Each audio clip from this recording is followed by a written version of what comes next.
नमस्ते, मेरा नाम सूरज भाऊसाहेब गुंजाल। मैं एसडीपीओ मालेगांव कैंप का कार्यभार देखता हूँ। अभी मेरे पास मालेगांव शहर का भी अतिरिक्त कार्यभार है। आज की जो पत्रकार परिषद है, हम आज 2 गोवंश की कार्रवाई मालेगांव शहर के हद्दी में की, शहर सब डिवीजन के, तो उसके बारे में आज की पत्रकार परिषद ले रहे हैं। पहली जो गोवंश की कार्रवाई है वो हमने आज़ाद नगर की हद्दी में की है। हमको गोपनीय इन्फॉर्मेशन थी कि एक जमुरा हाई स्कूल जो है उसके बाजू में गोवंश कुछ बांध के रखे हैं। तो उस स्पॉट पे हम आरसीपी, बाद में कंट्रोल के अधिकारी खताव साहब, आज़ाद नगर की पीआई घोरपड़े साहब, हम उस स्पॉट पे जब पंच के साथ गए तो वहाँ पे हमको 13 गोवंश बरामद हुए जो कि जिंदा थे। स्पॉट से हमने 2 आरोपियों को ताबे में लिया है। उनके नाम है फैजान अहमद मोहम्मद सूफियान, जिसकी उम्र 27 साल है, अमनपुरा का रहने वाला है। दूसरा कमरान अहमद निहाल अहमद, उसकी उम्र 28 साल है, बापू गांधी नगर, जो भी मालेगांव का रहने वाला है। तो जिसका वो घर है वो भी उसमें तीसरा आरोपी है। अभी के लिए फिलहाल मैं उसका नाम नहीं बोलूंगा क्योंकि वो हमारे ताबे में नहीं है, लेकिन आगे चल के हम उसका तपास करेंगे। कुल मिला के जो उसका मुद्देमाल है वो 3,82,000 रुपये, 3,82,000 रुपीज़ का मुद्देमाल हमने बरामद किया है।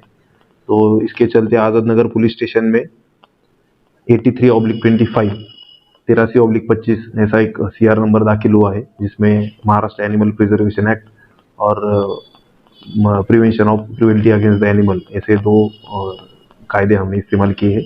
आगे का तपास हम कर रहे हैं।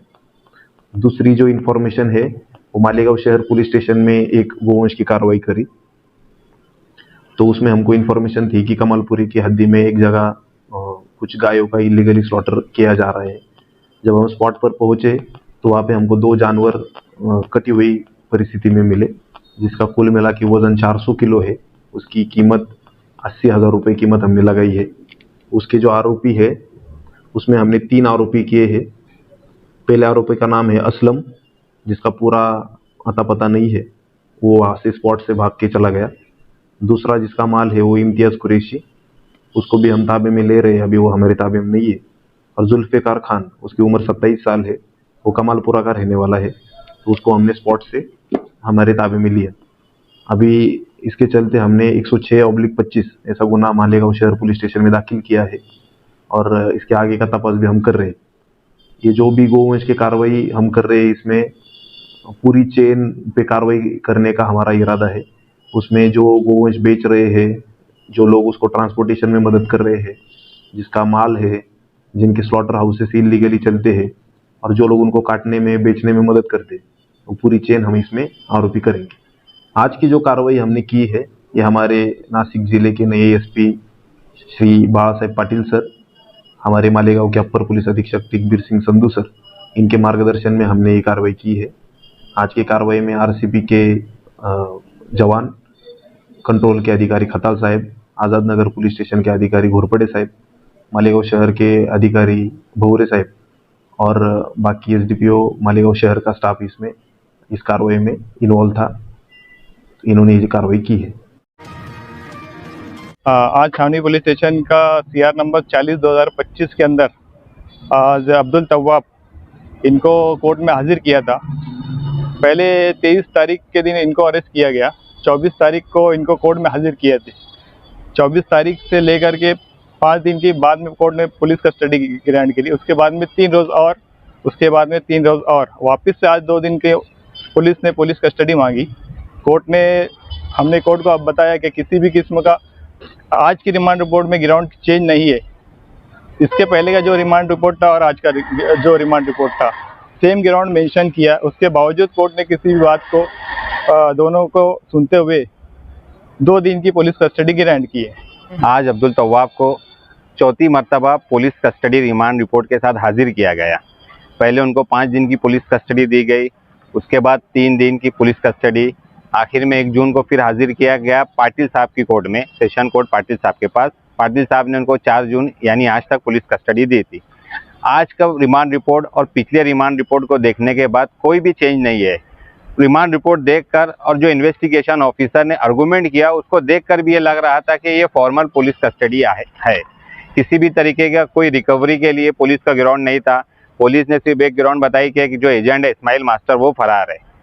अब्दुल तवाब जो है ऑलरेडी 4 महीनों से जेल में, 3-4 महीने में जब वो जेल में हो गए तो इस्माइल मास्टर का पता वगैरह उनको मालूमात मिल ही नहीं सकती। ये पुलिस का काम है इस्माइल मास्टर को ढूंढ के लाना। आज इन्वेस्टिगेशन ऑफिसर ने कहा कि जो एजेंट है उसको हमको ढूंढना है, उसकी तपास करना है, और उनका ये बोलना है कि अब्दुल तवाब जो है कोऑपरेट नहीं कर रहे। पिछले 11 दिनों से जो पुलिस कस्टडी में है वो कितना कोऑपरेट करेगा। ऑलरेडी जो है चार्जशीट जो है सीआर नंबर 40 की तपास पूरी होकर चार्जशीट कोर्ट में फाइल है। जो डॉक्यूमेंट सीज करना था वो हो चुका है, लेकिन फिर भी आज कोर्ट ने जो उनको 2 दिन की पुलिस कस्टडी में भेजने का हुक्म दिया है। ऐसे कुल मिलाकर जो है अब्दुल तवाब की 13 दिन की पुलिस कस्टडी हो गई है। 7 जून को बकरीद मनाई जा रही है। इस माध्यम से जो 7, 8, 9 3 दिन जानवरों की कुर्बानी होती है, इसलिए इसके लिए महापालिका ने 14 जगहों पर टेम्पररी स्लॉटर हाउस बनाए हैं। ये जो ग्राउंड है वहाँ रेती डालना, जहाँ कि फिर जानवरों को काटने के बाद जो खून या पानी बहता है वो सैंड सूख लेती है। फिर यहाँ टैंकर खड़ा करके पानी की व्यवस्था भी करने जा रहे हैं। इस जहाँ जहाँ भी स्लॉटर है वहाँ इलेक्ट्रिसिटी भी हम दे रहे हैं, LED लाइट, और सभी साफ सफाई कर रही है इन जगहों की। लगभग अभी रेती डाल के हुई है। आगे के काम साफ सफाई का, लाइट लगाने का, पानी का टैंकर 1-2 दिन में पूरा हो जाएगा।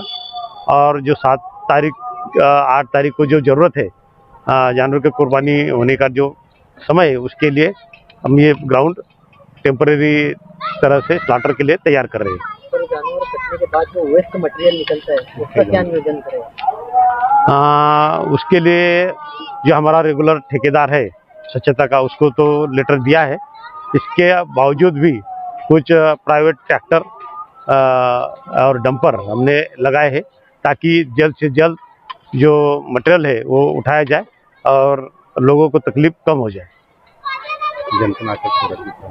हाँ, तो ये इलाके में जहाँ जहाँ भी कटाई होती है वहाँ जंतुनाशक की पाउडर भी दी जाएगी और फवारनी भी की जाएगी। ये साल पुलिस और हम मिलके गौ की कत्ल ना हो, इसके लिए हम थोड़ा बारीकी से ध्यान दे रहे हैं। पुलिस ने भी कुछ जानवर ऐसा जब्त करके गौशाला में दिए हैं। आगे भी ये कार्रवाई स्ट्रिक्ट होगी। किसी भी घर में या अनधिकृत कत्ल खाने में कटाई नहीं होनी चाहिए। मेरी गुजारिश है सभी कुरैशी समुदाय या जो भी कुर्बानी करते हैं कि प्राइवेट जगह पे अनधिकृत जगह में कत्ल ना हो, और जो हमारी जो ऑथराइज हमने कत्ल खाने लगाए हैं वहीं कत्ल की जाए, क्योंकि यहाँ जानवरों के डॉक्टर होते हैं, वो उसकी तपासनी करके ही कत्ल करने की परमिशन देते हैं। तो इसलिए मेरी गुजारिश है कि प्राइवेट जगह पे अनधिकृत जगह पे कत्ल ना हो। कि अभी मेरी पुलिस ऑफिसर लोगों से भी चर्चा हुई है कि हम ऐसे भी जहाँ कोई अनधिकृत कत्ल जहाँ होने जा रही है या होने वाली है वो जगह हम सील करने वाले हैं। तो सीसीटीवी कैमरे पहले लगाए थे? नहीं, सीसीटीवी का तो अभी तक कुछ प्रावधान नहीं, फिर भी पुलिस से मालूमात लेंगे। वो कभी बोलते कि जरूरत है तो इस हिसाब से तैयारी की जाएगी।